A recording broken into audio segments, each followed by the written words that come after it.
Hey guys, we're working on a '03 Dodge Ram.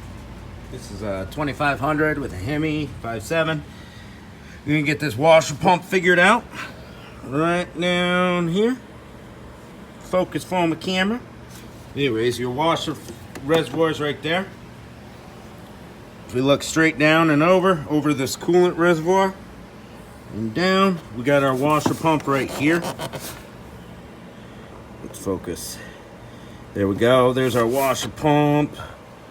Let's try to focus on that. Yep, there we go. There's a red clip on it. So we're going to need to press up on that red clip. This one's pretty dusty, a little dirty. So we're going to need like a little screwdriver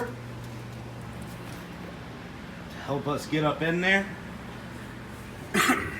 We want to test that we're getting power to it before we just assume it's the washer pump that's bad. So just a simple little test. Oh yeah, she's in there good. She ain't gonna come out.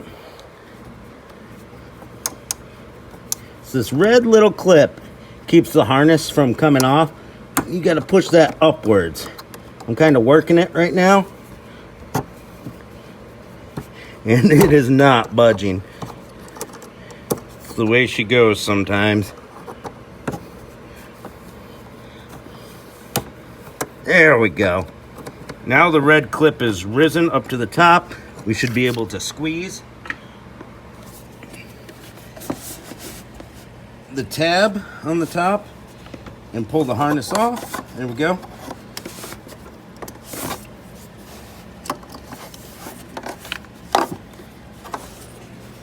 Now we want to test to see if we're getting power. Easiest way, just have somebody hit the windshield washer squirters inside and use the test light.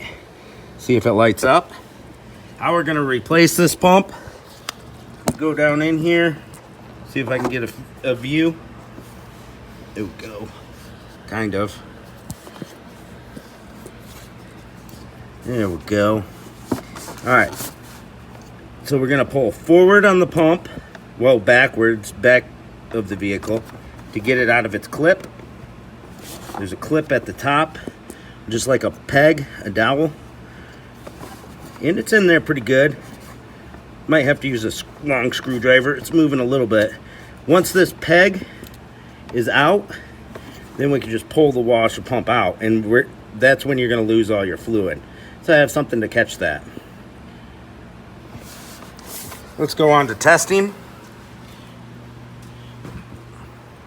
We're going to grab us a little test light. You can use a multimeter. And we'll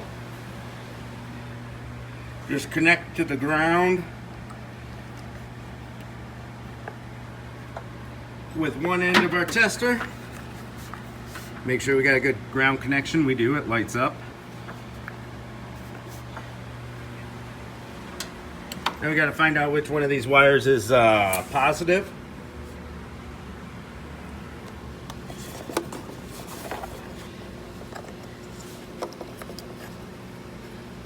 Typically going to be the colored one. Looks like it's that one on the right. So we'll put the end of our tester in there and have somebody turn on the windshield wiper squirters. See what happens.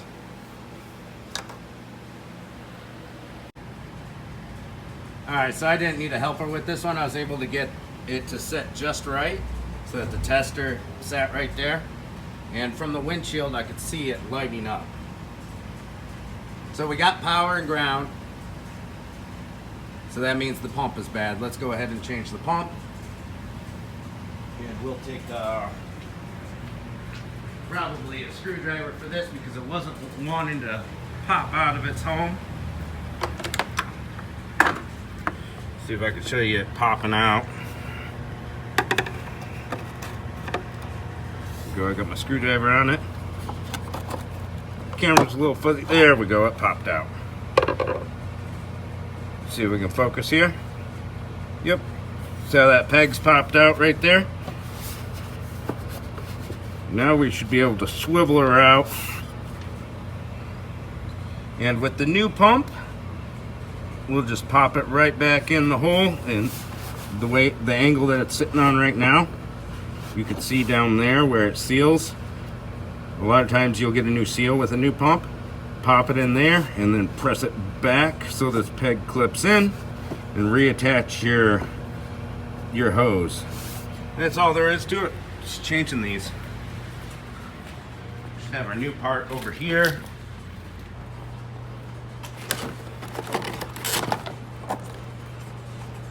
Yep, we got a new seal in there. That's where it pops into the reservoir, the big opening. And that's the little peg up top that it pops into. Then we'll clip our wiring harness back on, hook our hose up. Right there, there's a little spot for the hose. And windshield wiper squirters will work again.